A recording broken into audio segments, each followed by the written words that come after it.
YouTube के सभी श्रोताओं को मेरा नमस्कार। नैना भाग 11। नैना सुबह सुबह उठकर नहा धोकर तैयार होकर नाश्ता बनाकर पापा जी और धर्मेंद्र के लिए टिफिन भर के रख देती है।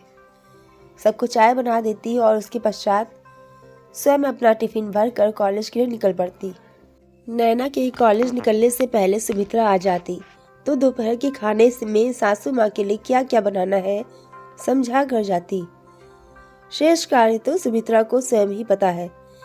वह सारा कार्य बखूबी संभाल लेती। बेटी कॉलेज जाने लगी, इस बात से सुमित्रा बहुत खुश थी। इसीलिए खुशी खुशी सारा काम करती, कहीं किसी बात में कमी न रह जाए। इसीलिए सुषमा से पूछ कर सारे कार्य और अधिक सोच समझ कर लेती। सुमित्रा का सभी कार्य के प्रति समर्पण भाव देखकर सुषमा आजकल उससे प्रसन्न रहने लगी। सुमित्रा भी किसी बात की शिकायत होने नहीं देती। नैना के कॉलेज से लौटने के पश्चात ही वह अपने घर वापस जाती। तत्पश्चात शेष कार्य नैना अपने जिम्मे ले लेती। कॉलेज से आते ही सबसे पहले नैना सुषमा से पूछती, मम्मी आपने खाना खा लिया है क्या, या आपको चाय तो नहीं पीनी है। नैना का यह व्यवहार धीरे धीरे सुषमा के दिल को पिघलाने लगा और वह पहले से अधिक खुश रहने लगी।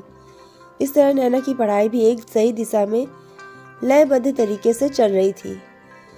एक दिन नैना तैयार होकर कॉलेज जाने के लिए निकली तो सामने पड़ोसन श्रीमती मिश्रा सामने पड़ गई। नैना को सर से लेकर पांव तक घूर घूर के तिरछी नजर से देख ही रही थी।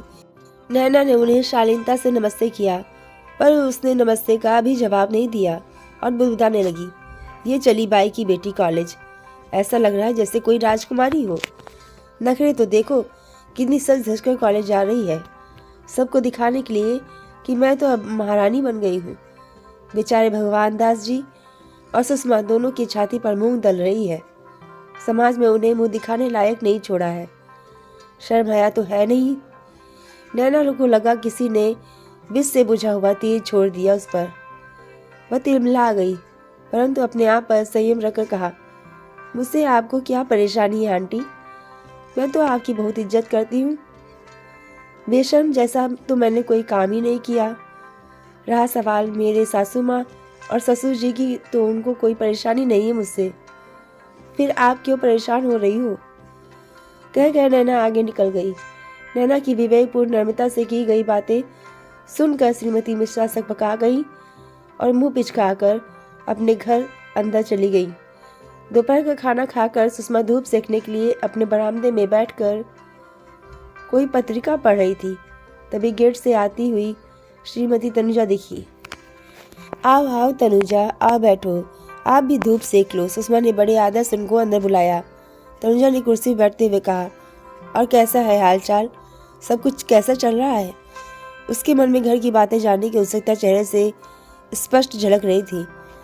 सब अच्छा चल रहा है, आप सुनाइए, आपका सब कैसे चल रहा है। सुषमा ने भी पूछा। हमारे साथ क्या हुआ, हमारा तो सब अच्छा चल रहा है। आपसे इसलिए पूछ रहे हैं क्योंकि अभी अभी धर्मेंद्र की शादी हुई है। नई बहू आई है घर में, बहू के साथ बात बन रही है कि नहीं, आदि आदि। तनुजा ने कटाक्ष करते हुए कहा, क्यों नहीं बनेगी, नैना बहुत अच्छी लड़की है, बहुत समझदार है, बहुत सेवा करती है हमारी। सुषमा ने भी समझदारी दिखाते हुए कहा, समझदार है तो क्या हुआ, है तो बाई की लड़की और नीची जात की लड़की, जात पात को लेकर कोई लड़ाई तो नहीं होती है। तनुजा ने एक और कटाक्ष का बाण छोड़ा, वह लड़ने वाली लड़की नहीं है, बहुत सम्मान देती है हमें। सुषमा ने नैना की तारीफ करते हुए कहा, आप तो ऐसी प्रशंसा कर रही हैं जैसे वर्षों का नाता है, और आज उसे कॉलेज जाते हुए देखा मैंने। कॉलेज जाती है तो फिर सेवा कब करती है। तनुजा ने एक और प्रश्न दाग दिया। सुबह सुबह उठकर चाय नाश्ता बनाकर धर्मेंद्र और उसके पापा को टिफिन बनाकर फिर तैयार होकर फिर जाती है कॉलेज। शेष काम उसकी माँ सुमित्रा संभाल लेती है, हमें कोई परेशानी नहीं उठानी पड़ती। सुषमा ने तनुजा को समझाते हुए कहा, आपने अपनी बहू को कॉलेज जाने की अनुमति दी कैसे, क्या करेगी पढ़ लिख कर, कोई कलेक्टर बनेगी क्या, घर गृहस्थी संभाल ले, सास ससुर की सेवा करे, और क्या चाहिए। और फिर सुमित्रा बाई अभी भी बाई का काम करती है क्या। आप लोगों को यह अच्छा लगता है कि माँ, बाई और बेटी बहू। तनुजा ने अपनी भवें चढ़ाते हुए अपने विचार व्यक्त किए। तनुजा की बातें सुषमा को तीर जैसे चुभी तो उसके चेहरे पर एक तनाव की लकीर खिंच गई। उसे मन ही मन क्रोध आ रहा था, परंतु अपने क्रोध का संवरण करते हुए कहा, नैना अब हमारे घर की बहू है, उसके बारे में आपको ऐसा नहीं कहना चाहिए। और रहा सवाल सुमित्रा का, तो वह बाई का काम नहीं करती है आजकल। नैना कॉलेज चली जाती है, इसलिए वह सहायता करने आती है, और फिर वह आजकल कहीं भी बाई का काम नहीं करती है। कॉलेज जाने की अनुमति हम लोगों ने इसीलिए दी क्योंकि वह बहुत मेधावी छात्रा है। उसकी मेधा को हम नष्ट नहीं होने देना चाहते, और सारा कार्य संभालते हुए बहुत समझदारी से सब कुछ निभा रही है, तो हम क्यों मना करें। हमारा बेटा धर्मेंद्र भी चाहता है उसे पढ़ाना, उसका दिल भी हम नहीं दुखाना चाहते। ना चाहते हुए भी सुषमा ने एक सांस में सारी बातें तनुजा को समझा दी। नैना को कॉलेज से आते हुए देखकर दोनों चुप हो गई। दोनों को चुप देखकर नैना को आशंका हुई कि हो ना हो पड़ोस की आंटी मेरे बारे में कुछ बातें अवश्य कर रही होंगी। तभी मुझे देखकर एकदम से चुप्पी साध ली। पास आकर उसने आंटी को नमस्ते किया एवं सुषमा से पूछा, मम्मी जी आपने खाना खा लिया? आपको चाय पीनी हो तो मैं दोनों के लिए चाय बना देती हूँ, धूप में बैठकर चाय पीजिए। नहीं नहीं, मुझे चाय नहीं पीनी है, मैं हर किसी के हाथ की चाय नहीं पीती, श्रीमती तनुजा ने मुंह बनाते हुए कहा। नैना बहुत अच्छी चाय बनाती है, पी के तो देख लो एक बार, आप भी कायल हो जाओगी उसकी, सुषमा ने नैना की तारीफ करते हुए कहा। तनुजा ने जब देखा कि सास बहू का बुराई पुराण खोलकर नहीं बैठी तो उसे ज्यादा मजा नहीं आया। उसने कहा, ठीक है फिर मैं अब चलती हूँ, बच्चे आ गए होंगे, देखती हूँ जाकर उनको चाय वाय तो नहीं पीना। और वह उठकर अपना समूह लेकर चली गई।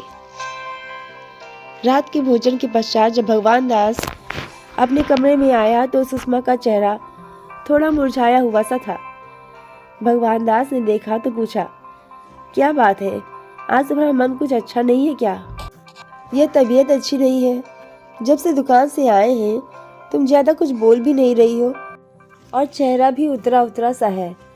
नैना के साथ कुछ हो गया है क्या? नहीं, नैना से क्या होगा, नैना ज्यादा कुछ बोलती ही नहीं है। कॉलेज से आकर फिर अपने काम में जुट गई, चाय बनाकर दी, फिर लग गई रात का खाना बनाने में। फिर क्या हो गया जो मुंह लटका कर बैठी हो? भगवान दास ने थोड़ा सा चिढ़ते हुए कहा। पड़ोस की तनुजा आई थी दोपहर को, बहुत सारी बातें सुनाकर गई है। बहू को क्यों पढ़ाती हो, क्यों कॉलेज भेजती हो? बहू की माँ तुम्हारे यहाँ बाई का काम करती है अभी भी, तुम्हें बुरा नहीं लगता? पता नहीं क्या क्या बक रही थी वो। सुषमा का चेहरा क्रोध से लाल हो गया था। तुम क्यों बैठ जाती हो इनके बीच में और क्यों उलझती हो इन बातों में? तुम्हें तो पता है कि हमारे बेटे ने जब शादी की है तो हमें भी बहुत कुछ सहना पड़ेगा। गुस्सा करके अपनी तबीयत खराब करने का तो कोई अर्थ नहीं है। भगवान दास ने अपनी पत्नी को सांत्वना देते हुए कहा, तो क्या समाज में उठना बैठना छोड़ दें, किसी से मिले नहीं, बातें नहीं करें? सुषमा ने खींच कर कहा, उठो बैठो बातें भी करो, पर काम की बातें करो, घर की बातें नहीं। कोई घर की बातों को कुरेदना चाहे तो हाथ जोड़कर कह देना, हमें क्षमा करिए, इस बारे में हम बात नहीं करना चाहते, इसी में समझदारी है। भगवान दास ने फिर समझाया सुषमा को। सुषमा जब थोड़ा सा शांत हुई तो भगवान दास ने उसके हाथ में शादी का कार्ड थमाते हुए कहा, आज चिमनलाल आया था दुकान में अपनी बड़ी बेटी की शादी का कार्ड देने। मैंने कार्ड तो ले लिया, पर सोचा नहीं कि शादी में जाना है कि नहीं जाना है, तुम्हारी राय भी जाननी है। धर्मेंद्र की शादी में नहीं आया था, फिर हम क्यों जाएं उसकी बेटी की शादी में? हमारी इतनी बेइज्जती की है उसने, मुझे नहीं जाना है शादी में। धर्मेंद्र ने क्या कहा, वह जाएगा शादी में? सुषमा ने चिढ़ते हुए कहा। तुम औरतों को बिना कुछ सोचे समझे क्रोध आ जाता है। हम किसी की भी शादी में नहीं जाएंगे तो समाज से कट नहीं जाएंगे। वह नहीं आया तो नहीं आया, वह उसकी मर्जी थी, पर हम जाएंगे शादी में। धर्मेंद्र ने भी यही कहा। पापा आप और मम्मी चले जाना, भगवान दास ने थोड़ा नाराज होते हुए कहा। क्रोध तो आपकी नाक पर सवार रहता है, केवल हम औरतों को दोष मत दीजिए। सुषमा भी कहाँ पीछे रहने वाली थी। उसने भी अपने पति की बातों का जवाब दिया। ठीक है, अब मुझे आराम करने दो, नींद आ रही है, बहुत थक गया हूँ। बाद में इस बारे में विचार विमर्श करेंगे, कहकर भगवान दास सोने चला गया। चिमन लाल की बड़ी बेटी की शादी की रौनक बिल्कुल जवानी पर थी। चारों ओर से सहनाई की गाने बजाने की आवाज़ गूंज रही थी। घर की सजावट इतनी सुंदर तरीके से की गई थी कि देखने वाला देखता ही रह जाए। चिमन लाल और उसकी पत्नी मेहमानों के स्वागत के लिए मुख्य गेट पर हाथ जोड़े खड़े थे। जैसे ही दोनों ने भगवान दास सुषमा को देखा, दोनों के चेहरे की हंसी की उजली किरण जैसे अमावस की काली रात में बदल गई। दोनों ने बड़े ही ठंडे तरीके से कहा, आओ भगवान दास, आइए, भाभी जी पधारिए। आप दोनों आए हैं देखकर हमें खुशी हुई। जाइए अंदर जाकर बैठ जाइए। और दोनों दूसरे मेहमानों के स्वागत में लग गए। भगवान दास और सुषमा को लगा कि जैसे किसी ने उनके गालों पर प्यार से थप्पड़ मार दिया हो। दोनों जाकर वहीं पर बैठ गए जहाँ पर सारे मेहमान बैठे हुए थे। जहाँ पर भगवान दास और सुषमा बैठे हुए थे, वहीं पर थोड़ी दूरी पर पड़ोस के भावेश और उनकी पत्नी सुनैना बैठी हुई थी। भावेश और उनकी पत्नी ने जैसे भगवान दास सुषमा को देखा तो दोनों ने अनजान बनते हुए अपना चेहरा फेर लिया और किसी अन्य से बातचीत करने में मग्न हो गए। दोनों का ऐसा व्यवहार देखकर भगवान दास सुषमा को लगा कि किसी ने मुंह चिढ़ाकर कह दिया कि तुम दोनों की अब कोई इज्जत नहीं है समाज में। वे चुपचाप बैठ गए, किसी से कुछ नहीं कहा। थोड़ी देर बाद सुषमा के कानों में फुसफुसाने की आवाज़ पड़ी तो उसने पलटकर देखा। सुनैना अपनी सहेली से कह रही थी, देखो मेरे बगल में जो दो लोग बैठे हैं ना, ये वही लोग हैं जिनके बेटे ने बाई की लड़की से शादी कर ली, जो नीची जात की भी है। और दोनों तिरछी नज़र से भगवान दास और सुषमा की ओर देखकर खिलखिलाकर हंसने लगी। सुनैना की सहेली ने फुसफुसाकर कहा, बात तो मैंने भी सुनी है, पर यह नहीं पता था कि यही लोग हैं। ऐसे बैठे हैं जैसे कुछ हुआ ही नहीं, चेहरे पर कोई शिकन ही नहीं है। लोगों के बीच में उठने बैठने में इनको शर्म नहीं आती। अपनी बिरादरी में रिश्तेदारों में अपनी शक्ल कैसे दिखाते हैं।